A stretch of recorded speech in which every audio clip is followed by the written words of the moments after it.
नमस्ते इंडिया, मैं आपका दोस्त KNR हाजिर हूँ आपके सामने रोंगटन सीरीज के साथ। आज मैं एक्सप्लेन करूँगा रोंगटन मूवी पार्ट 6 को। इसका ऑफिशियल टाइटल है रोंगटन 6 लास्ट रिजोर्ट। मूवी की IMDb रेटिंग है 4.2 आउट ऑफ 10। मूवी को डायरेक्ट किया है डेक्लन ओब्रायन ने। जो मेरे चैनल पर न्यू है प्लीज चैनल को सब्सक्राइब कर दें एंड बेल आइकन दबाना ना भूलें ताकि मेरी हर वीडियो की नोटिफिकेशन आप तक पहुँचे फटाफट। आप न्यू व्यूअर हो, प्लीज वीडियो को पूरा देख लेना प्लीज। दिल थाम के बैठना बिना ज्यादा वक्त गवाए शुरू करते हैं मूवी एक्सप्लेनेशन। मूवी के स्टार्ट में हम एक कपल को देखते हैं जो वेस्ट वर्जीनिया के जंगलों में बाइक राइडिंग कर रहे होते हैं। थ्री फिंगर इन्हें छुप कर देख रहा होता है और उनका पीछा कर रहा होता है। मौका देखकर वो निक पर तीर से हमला कर देता है जिसकी वजह से निक बाइक से नीचे गिर जाता है। डारिया ये देखकर परेशान हो जाती है और निक के पास जाती है और तभी थ्री फिंगर एक और तीर चलाता है जो निक के चेहरे के आर पार हो जाता है। ये देखकर डारिया डर जाती है और वहां से भागने लगती है। अपनी बाइक चलाते चलाते उसे सामने लगी लेजर वायर दिखाई नहीं देती। उस नुकीली वायर से डारिया का चेहरा बुरी तरह कट जाता है और नीचे गिर जाती है। यह वायर साउथवुड और रोनाई ने पकड़ी होती है। वो उसे बड़ी दर्दनाक तरीके से ऊपर उठाते हैं। सडनली थ्री फिंगर वहां आ जाता है और डारिया का सर धड़ से अलग कर देता है। उसके बाद हमें दिखाए जाते हैं डेनी, उसकी गर्लफ्रेंड टोनी, बिग, विरियान, उसकी गर्लफ्रेंड जूलियन, टोनी का भाई रोड और चार्ली। ये सभी घूमने के लिए एक होटल में जा रहे होते हैं। असल में कुछ दिन पहले डेनी को एक लेटर मिलता है जिसमें लिखा होता है तुम उस होटल के मालिक हो, तुम यहाँ आओ, तुम्हें देखकर हमें खुशी होगी। लेटर रीड करके उसे बहुत खुशी होती है जिसके चलते डेनी अपने सभी फ्रेंड्स के साथ उस होटल में जा रहा होता है। इधर हम देखते हैं सेली और जैक्सन को जो उस होटल के केयर टेकर होते हैं। वो डेनी का बेसब्री से इंतजार कर रहे होते हैं। वो दोनों भाई बहन थे और डेनी भी उनका भाई था। वो सब होटल तक पहुंच जाते हैं। सेली और जैक्सन डेनी का वेलकम करते हैं। उन्होंने सोचा था डेनी अकेला आएगा मगर उसके फ्रेंड्स को वहां देखकर वो ज्यादा खुश नहीं होते। यहाँ हम देखते हैं एंजेलिस नाम की एक ओल्ड वुमेन को जो उस होटल से चेकआउट कर रही थी। अचानक सामने से एक कुल्हाड़ी आकर उसके सीने में लगती है। तभी जैक्सन वहां आता है और ओल्ड लेडी की गर्दन तोड़ उसे मार देता है। यहाँ हमें पता चल जाता है इस होटल से चेकआउट किस तरह होता है।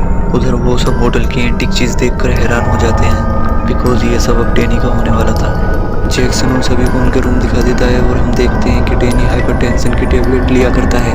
रात को जैक्सन जंगल में जाता है जहाँ वो इलीगल ब्रदर से बात कर रहा होता है। जैक्सन उन्हें डांट रहा होता है बिकॉज ओल्ड लेडी एंग्लिस को उन्हीं ने मारा होता है। यहाँ हमें पता चल जाता है Sally, Jackson, Denny and illegal brother siblings हैं।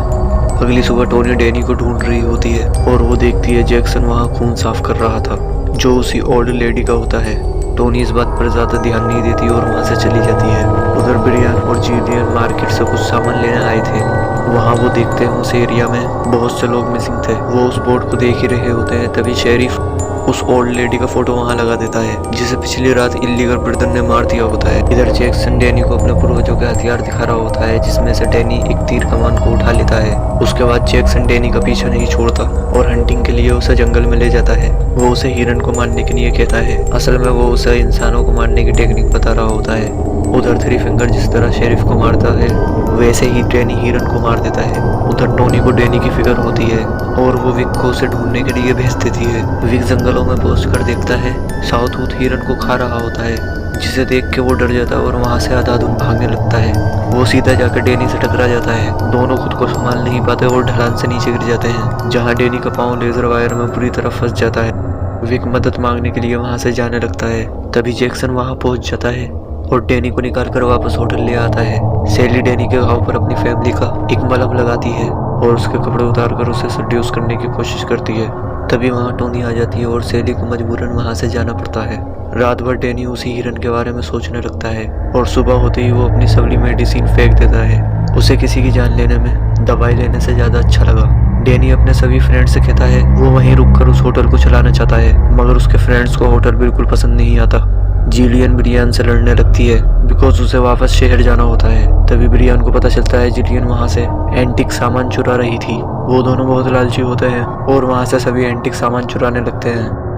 होटल को छानते हुए वो एक सीक्रेट दरवाजे तक पहुंच जाते हैं जो सीधे उन्हें बेसमेंट में ले जाता है। बेसमेंट में उन्हें इंस्टेंट स्पा मिलता है जिसके बीच में वो लोग इंटरकोर्स करते होंगे और बाकी सब उन्हें ऐसा करते देख मजे लेते होंगे। जिलियन को वो जगह बहुत पसंद आती है और वो दोनों भी वहाँ इंटरकोर्स करने लगते हैं। सेली भी उन्हें छुप कर देख रही थी। तभी इलीगल ब्रदर वहाँ आते हैं और ब्रियान के सर पर मारकर उसे बेहोश कर देते हैं। उसके बाद वो जिलियन के हाथ पैर उखाड़ कर उसे मार देते हैं। वो ब्रियान को भी मारने वाले होते हैं। तभी सेली इल्लीगल ब्रदर्स को वहाँ से जाने के लिए कहती है। सेली ब्रियान को रूम में ले जाकर सेड्यूस करने लगती है। तभी वहाँ जैक्सन आ जाता है और सेली को डैनी के लिए प्योर रहने की सलाह देता है। एंड सेली ब्रियान का गला घोटकर उसे मार देती है। आगे सेली और जैक्सन डैनी से कहते हैं वो उसे उनकी बाकी फैमिली से मिलवाना चाहते हैं और डैनी भी उनसे मिलने के लिए राजी हो जाता है। वो डैनी को एक छोटे से गांव में लेके जाते हैं जहां सभी डीफॉर्म लोग रहा करते हैं। ये डीफॉर्म लोग डैनी की ही फैमिली होती है। जैक्सन उसे कुछ नशीला पदार्थ देता है और पूरी बात डिटेल में समझाने लगता है। वो बताता है यहाँ जो डीफॉर्म लोग रहते हैं इनका ब्लड अनप्योर है, मगर तुम्हारा और सेली का प्योर ब्लड है। जब तुम्हारी शादी हो जाएगी तो तुम्हारे बच्चे भी प्योर ही पैदा होंगे, बिल्कुल थ्री फिंगर की तरह। वो असल में इल्लीगल ब्रदर जैसे और डीफॉर्म लोग अपनी फैमिली में ऐड करना चाहते थे। विक पेड़ के पीछे छुपकर ये सब बातें सुन रहा होता है। तभी साउथवुड उसे पीछे से पकड़ लेता है। विक डैनी से कहता है कि इनसे कहो मैं तुम्हारा फ्रेंड हूँ, ये मुझे छोड़ दें, मगर डैनी विक को पहचानने से इनकार कर देता है। थ्री फिंगर विक को उल्टा लटका कर उसका गला काट देता है और वहाँ मौजूद सभी डीफॉर्म लोग अपने अपने कटोरे में खून इकट्ठा करने लगते हैं। खून की कमी न हो इसलिए थ्री फिंगर विक की बॉडी को पूरा चीर देता है। तभी सेली एक खून का प्याला डैनी को देती है और वो अपने ही फ्रेंड का खून पीने लगता है। उसके बाद डैनी और सेली बीच में खड़े होकर इंटरकोर्स करते हैं और सभी उन्हें देखकर एंजॉय करते हैं और तालियां बजाते हैं। सुबह जब डैनी होटल में आता है तो उसकी गर्लफ्रेंड टोनी परेशान हो जाती है और उसे वापस शहर जाने के लिए कहती है, जिसका जवाब में डैनी जाने के लिए मना कर देता है और अपने सभी फ्रेंड से वहाँ से चले जाने के लिए कहता है। डैनी अभी भी नशे में ही होता है। वो लोग वहाँ से जाने से पहले किचन में जाते हैं जहाँ वो देखते हैं जैक्सन इंसानी मांस को काट रहा होता है और मांस को फ्राई करके खा रहा होता है। ये देखकर वो बहुत डर जाते हैं। तभी इनकी नज़र वहाँ रखे एक फ्रीजर पर पड़ती है जिसमें जिलियन का सर रखा होता है। ये देखकर वो तीनों वहाँ से भागने लगते हैं। तभी इल्लीगल ब्रदर भी उनके पीछे पड़ जाते हैं। टोनी और रोड वहाँ से निकल जाते हैं मगर चार्ली वहाँ फंस जाता है। इल्लीगल ब्रदर चार्ली को पकड़ के उसके मुंह में पानी भरने लगते हैं। वो इतना पानी भरते हैं कि पानी के प्रेशर से चार्ली का पेट ही फट जाता है। उधर टोनी डैनी के बिना वहाँ से नहीं जाना चाहती। वो रोड को जाने के लिए कहती है और एक शॉटगन लेकर डैनी को ढूंढने लगती है। रोड जैसे ही वहाँ से जाने लगता है उसका पाँव बियर ट्रैप में फंस जाता है और इल्लीगल ब्रदर उसके सर में चाकू मारकर उसे भी मार देते हैं।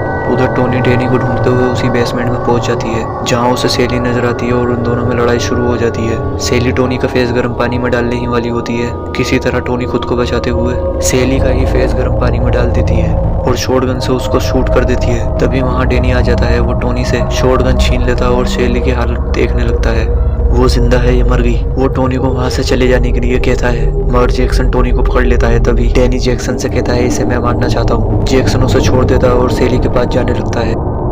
डैनी फिर से टोनी को जाने के लिए कहता है। टोनी को भागता देख जैक्सन उसे पकड़ लेता है। उन दोनों में हाथापाई होने लगती है।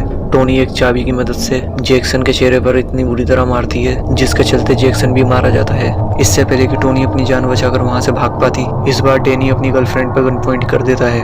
अब डैनी भी नहीं चाहता कि वो वहाँ से जाए बिकॉज टोनी उसके और उसकी फैमिली के बारे में बहुत कुछ जान चुकी थी। तभी वहाँ इल्लीगल ब्रदर भी आ जाते हैं। डैनी अपनी गर्लफ्रेंड और फैमिली में से फैमिली को चुनता है और थ्री फिंगर टोनी को भी जान से मार देता है। अब कहानी कुछ दिन बाद की दिखाते हैं। डैनी केयरटेकर बन के उस होटल को चला रहा होता है। हमें इल्लीगल ब्रदर को भी दिखाया जाता है जो इंसानी मांस का कीमा बना रहे होते हैं। लास्ट में डैनी को उसी बेसमेंट में दिखाया जाता है जहाँ वो सेली के साथ इंटरकोर्स कर रहा होता है ताकि वो अपनी फैमिली को इंक्रीज कर सके।